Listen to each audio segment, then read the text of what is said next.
तो hello students, आज का जो टॉपिक है सबसे मोस्ट इंपॉर्टेंट है फीड और आरपीएम। वीएमसी में इसके बिना कुछ भी काम नहीं होने का। ठीक है, आपका साइकिल टाइम बढ़ रहा है तो उसका रीजन क्या है? फीड और आरपीएम का। हमारे पास दो चीजें हैं, सबसे पहले आरपीएम और फीड। विदाउट आरपीएम आप किसी भी टूल की कोई भी फीड नहीं निकाल सकते। अब आरपीएम के लिए भी कुछ स्ट्रेटेजी है। आरपीएम का देखो यहाँ पे क्या फॉर्मूला लिख रखा है, 1000 into VC into pi into D. अब इसमें क्या चीज है मैं आपको एक एक करके कैलकुलेट करके बताता हूँ, एक एक चीज को बताता हूँ।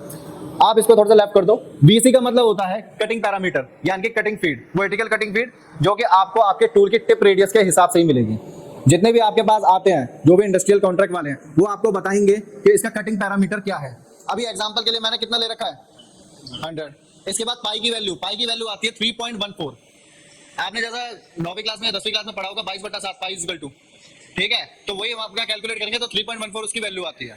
इसके बाद डी की वैल्यू कितनी ले रखी है, टूल डायामीटर, कौन से टूल को लेके चलना है, क्या टूल का डायामीटर है। एग्जांपल के लिए मैंने कितना ले रखा है, 25 mm का टूल ले रखा है। आप जब इसको कैलकुलेट करोगे, अब एग्जांपल के लिए मैं आपको बताऊं 1000 इंटू 100 और यहाँ पे पाई की वैल्यू कितनी आ गई 3.14 और यहाँ पे 25, तो यहाँ पे आपका टोटल जो आरपीएम निकल के आएगा, आप जब अपना कैलकुलेटर से कैसे भी कैलकुलेट करके देखोगे तो ये 1273 तक की रेंज में आएगा। 1273 या 1300 की रेंज में आ गया। तो ये 1273 क्या है, ये मेरा आरपीएम आया, मतलब जो स्पिंडल को रोटेट करने के लिए काम आएगा।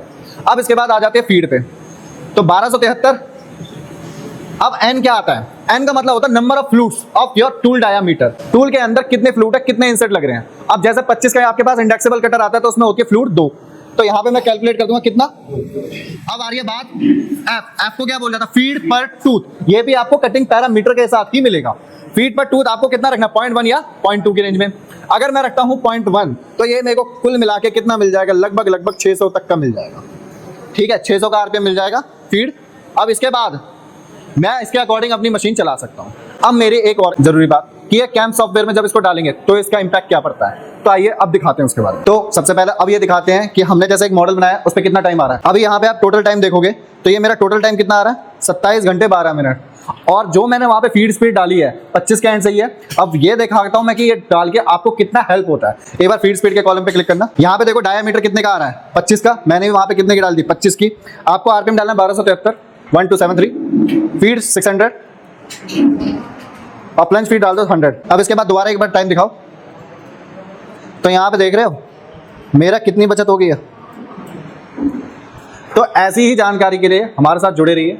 आपकी कोई भी क्वेश्चन है, कोई भी क्वेरी है, आप कमेंट बॉक्स में एक बार जरूर डालिए। हम लोग अपना जो नेक्स्ट शूट होगा विल भी उसी के ऊपर डालेंगे। Thank you.